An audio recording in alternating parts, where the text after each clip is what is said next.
Welcome back. Monday, April 20th. Mondays we're going to set up the week. We're going to focus mostly on the monthly, weekly, and daily charts and go over bigger picture stuff before we start to break down and go into individual stock setups. We're also going to take a look at some of the stocks that had earnings last week and determine some setups for the week. And remember, this is all about trading education, making great trading ideas. How you decide to execute them, that's completely up to you. I'm mostly focused on making sure that you reduce bad ideas, which will immediately improve your performance, just staying away from bad ideas. So we're going to focus on what's been driving quite a few traders borderline crazy is the lack of follow-through in the market. Many individual stocks, especially those that have had earnings, have gotten 1 or 2 day follow-through on the earnings pop.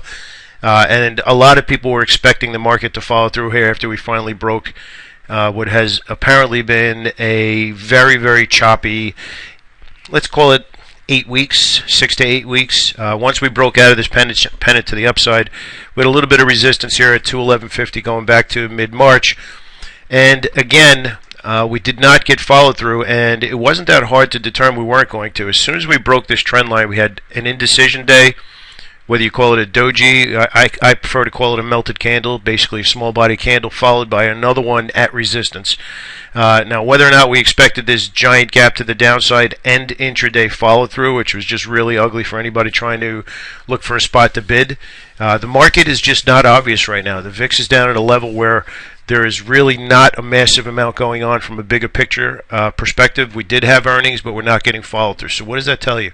Anybody who knows anything about classical trading will tell you that the news should have followed through in that direction if the market is not discounting it. And we're getting some good earnings out, and the market is discounting the news. That is huge. We are not getting follow through on good earnings. So right now, the spider's actually trading up a little bit pre-market. We are digesting the strong close. I actually know a lot of traders that took some long overnights off of Friday's move to the downside. I think that was I think it was a low probability trade if you did it in the futures. I think that if you get a higher opening this morning, I think you just took a guess because there is really no bias in the market at all right now. You can see the Qs a little bit choppier than the spiders. We didn't quite push up here the last couple of days. We actually tested the similar resistance in the spiders. We did not do that here in the Qs. Diamonds actually close to doing what the spiders did. So essentially what's going on, if we were trading together, if you were managing my money, I'd be looking at this right here. And let me just draw it so it's visually clear. Price action is pretty much in the middle to lower end of the last 3 months.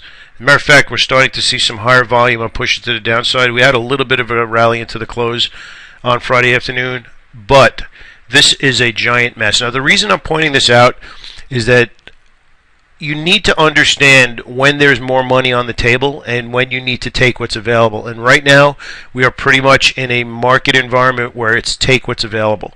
It's a little bit shorter time frame. It's not getting follow through on the bigger picture. So how that translates into profitable trades means that you should be looking to exit into momentum and not expecting follow through on an intraday basis until we sort out this mess. Now, if you start to have some stocks in your list that break through yesterday's trading range and you have some room to go, in other words, you would break clear of this and the next level is a decent profit target away, then you could consider adding to some positions, especially if you're getting follow through from other stocks in the same industry. So let's say you're trading Monsanto, Mosaic, and Potash all together. If they're trading together and you're getting follow through, you have every reason in the world to hold those stocks for a little bit more aggressive price point. Remember, trading aggressively is not just trading more size. Okay, it could mean more positions, and it can also mean holding longer. So aggressive is relative, and when you have all of those things lined up, you could really, really make your day or make your week when you get that happening. It's just not happening right now. So from a relative strength perspective, there's two things going on. We have what stocks traded with the market to the downside on Friday for a shorter term intraday trade, maybe even looking to put up a swing trade. But what we're going to do is we are going to zoom over to FinViz. And again, I always use the free version of FinViz. and we're going to take a look at the performance of what's going on. Now, obviously, we had a little bit of a bloodbath on Friday. Everything was negative. For the week, basic materials is pretty strong. We'll take a look at those stocks. Month, basically the same thing, but this is the one that I generally focus on. I'm not really looking out longer than that. You can definitely look at weekly, monthly charts, and weekly charts as well, but let's think about it as short-term traders. I'm not really concerned with whether you're trading options or stocks or whatnot. Look, stocks report quarterly, so we're looking to hop on the back of the bias that was created by the catalyst last earnings season. And more often than not, if you look at all of the charts that you're trading, you are going to end up getting follow through in that direction until the next quarter, and that's what we're looking to do. So just from a strategic perspective, that's why I spend a lot of time looking at 3 months. Okay, it's not technically always 3 months because we're not really looking from one calendar month to the next as far as earnings, but we are looking at the last 3 months. So 3 months worth of price action will give you a really, really solid short-term perspective of what's going on in institutional order flow, and that's really what we're doing. We're looking to follow institutional order flow. So from the perspective of looking at the groups, we're going to go into performance, and we're going to start to break it down just a little bit further. We are going to take a look at performance for the quarter, and we'll get into the. I'm really going to trade utilities, but we'll get into what's actually going on in the various sectors. So we're going to sort by basic materials, which has been the strongest for the quarter. We're going to make sure we have some decent liquidity. We're going to trade at least 1 million shares to take a look at it. So that's going to go from over 600 stocks to 237. Let me just make sure you can see everything on the screen there. We are going to sort it by price. We're going to look at stocks over $20 just to give ourselves a little bit decent room. So we cut out 100 stocks there. And we are also going to sort it by average true range, which will give us a decent amount of volatility to take a look at. So let's take a look at adding average true range there. Let's do $1.50 just to get some decent price action to sort. Alright, so you can clearly see we just went from 600 something stocks to 200 to 100 down to 34. So we filtered out stocks in the strongest sector. Now we're going to take a look at those stocks with the strongest performance over the last quarter, and we will take a look at the charts. And again, this is the process to set up good ideas. You first want to set up good ideas before you start to look for entries. And good ideas essentially means stocks that are breaking out, stocks that are in obvious trends. Some of these stocks are still in what I would consider this the start of an uptrend here. Filled the gap, pushed through. XEC has some room. Again, this would be the level that I would have been looking at. PSX would be on my list as a watch over this level. Over 80, I wouldn't be trading it until that happened.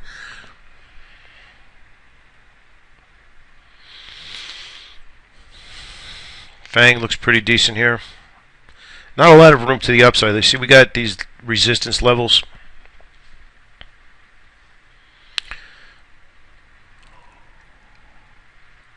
Big double top into Tesoro there. APC has been on a lot of people's watch list recently. Let's take a little bit closer look at that. We had drawn this resistance level here at 96, and we approached it. We actually said that we were keeping this on the radar on a pullback. You don't want to get involved. The reward potential into resistance with a stock that's just moved like this over 5 to 7 days. Let me make sure that's on the screen. I apologize.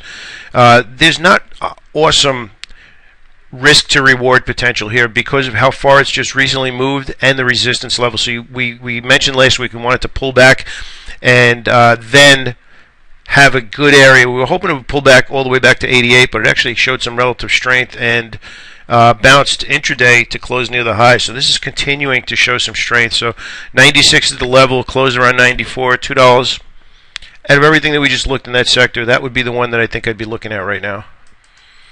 Okay, from a relative strength perspective, that was the strongest stocks in the strongest sectors. Now I'm going to filter down a little bit more, as I've been showing everybody, my volume, price, and ATR ticker from the market in general, not necessarily from that sector. And you can see here we got 93 stocks. I'm going to do the same exact thing. I'm going to go to performance for the quarter. and then we're going to take a look at them on the charts. Alright, so Netflix obviously getting some follow through. We finally broke through that level and we're actually holding, which is impressive. Cyber, we mentioned on the blog a few weeks ago, as a possible short squeeze candidate. FSLR, we've had this on the watch list. Even though it's got the average range we're looking for, it's been consolidating for March and all of April. Definitely keep it on the watch list. The longer that consolidates in a nice tight range like that, we'd be looking for this resistance level up here as the first target. Moving on out.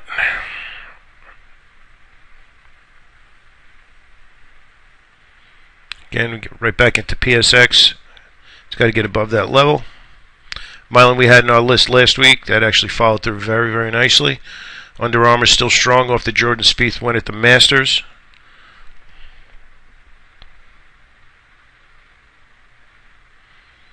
Altera is an interesting one. Let's take a look at that and see what it looks like on the weekly and daily. Alright, wow. That was a pretty significant reference point that it just broke out of at that 39, let's say 38.50, 39 level. Apologize if that's off the screen. I actually like Altera Long. This is definitely one that I would keep on the list. Wow. Haven't traded this one in a while. This is a nice one. Keep Altera on your list for today. This is the beauty of going through all of these stocks in a structured manner. You're not going to miss any of the better ideas when you have structure to how you're actually doing your screening. Alright, we are now going to go into my general list. Now I say general, just to give you an idea where the list came from. It is a list of stocks that represent the holdings in the major ETFs that represent the economy.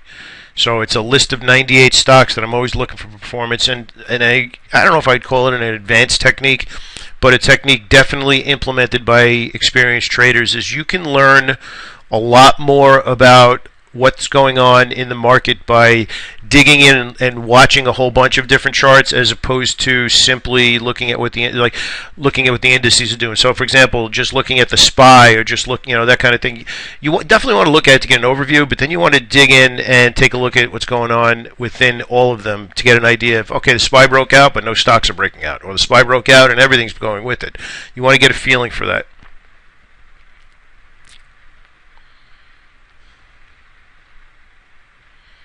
Some weird pockets of strength and weakness, and the short side,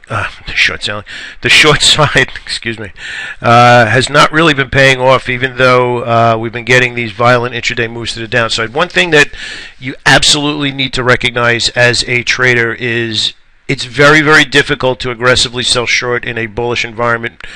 Most of the time you will get your head handed to you if you try to get aggressive on the short side in a bullish tape. I know I saw many traders, including myself, trying to do that in, let's call it end of 2008 into 2009 when the market finally bottomed out. Mid-March into April, if you look back on the charts, is when we finally turned around. The tape started to become bullish and continued to be bullish right up until today. And we didn't really recognize it enough because the money was so easy to make on the short side. We continued to be on the short side. So the point that I'm trying to bring out here, and the reason I am focused and helping you focus on the longer term charts, that's where the money is. Yes, you will get intraday moves to the downside once in a while versus a bullish tape.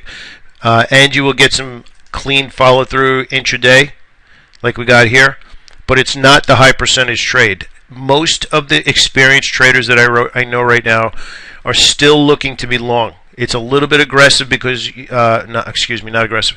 It's the right trade to make in a bullish tape. You will be very frustrated trying to make money short unless you are looking at stocks that you should be shorting in the first place. So let's get just give you an example. Let's call it, this is my part of the list here, weak stock, weak close. So if that pulls anything up, actually only one stock, Etsy, let's take a look at that. Those are the ones that you should be looking to be short, not strong stocks. So again, obviously this stock just came out, but interesting about this stock is that it's closed below the open twice since it came out. Obviously they're selling right out of the gate of the stock being a new, that's probably not the greatest example in the world there. Weak stock, strong close. GoDaddy, again, very similar to what we just looked at. Yeah, Let me actually go out to the monthly chart. The weekly, excuse me. Yeah, there's not a lot of price data. So out of all the stocks that I'm looking at right now, we interestingly don't have any short sale candidates just based on those two screens. Let's go into individual sectors. So let's actually go to volume, price, average true range.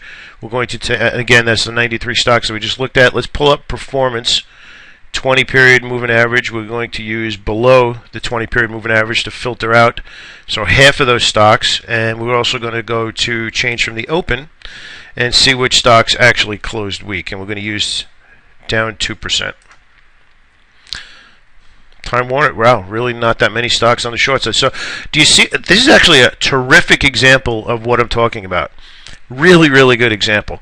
We had a pretty good sell-off on Friday, rallied a little bit into the close, and really it was more just a bounce off the lows. This is a great illustration of why you must trade your bias and not just trade the intraday price action. Coming into the day, you need to say, I would rather be long or short and only trade in that direction.